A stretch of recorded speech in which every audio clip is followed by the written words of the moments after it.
முக்கிய திருவடி. அதை பார்த்து வணங்கு. பிடிச்சதை பார்த்து அதை பார்த்து வணங்கு. திருவடி தான் நமக்கு கதி மோட்சம்.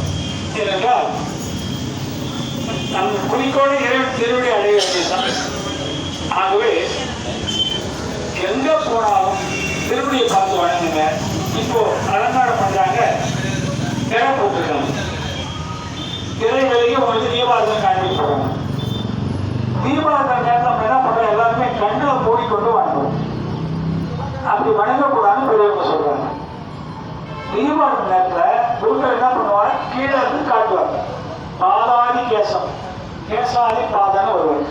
அந்த தீபத்தை அலங்கார தீபத்தை அது கீழே இருந்து அப்படி கொண்டு போவார். திருவடியில் அப்படியே காட்டு மேலே கொண்டு போவார். மேலே இருந்து அப்படி கீழே கொண்டு வர, அப்புறம் 3 சுற்று சுற்றுவார். இதெல்லாம் எதுக்கு சுற்றுறாங்கன்னா, அந்த உருவத்தை நம்ம பார்த்து மனசுல வாங்கி கொள்ளணும்.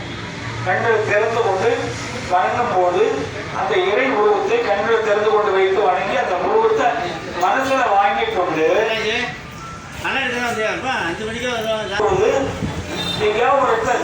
அமர்ந்து தீபாவளியை பார்த்த இறைவனை மலையை பார்த்து வணங்கணும். அப்படி உட்காந்துட்டு போவோம். அது என்ன தாற்பயம்னா, இந்த உட்கார்ந்து தீபாவளியில பார்த்த இறைவன் திருவுருவத்தை வணக்க நிலை கொண்டு வந்து அந்த உருவத்துக்கு இன்னொரு வணக்கம் வைக்கணும். ஆகவே பெரியவங்கெல்லாம் சில காரண காரியத்தோடு நமக்கு பழைய காலத்து எல்லாத்தையும் வச்சிருக்காங்க. எதுவுமே மூட நம்பிக்கை இல்லைங்க.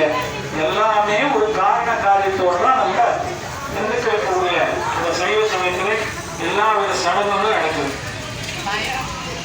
அப்போ எந்த வழி எந்த சடங்காக இருந்தாலும் சாப்பாடு தான் முடியும். நீங்க பாருங்க, நம்ம அது எந்த ஃபங்க்ஷனா இருந்தாலும் முடிவு என்ன எங்க பண்ணிக்கும், விருந்து, கல்யாணமா விருந்து, கால் குத்தா விருந்து, நிச்சயதார்த்தமா விருந்து, ஹஸ்பண்ட் இஷ்டம் விருந்து. ஏன் விருந்தில குடிக்கிறாங்கன்னா, அந்த வயிறு வாழணும். அந்த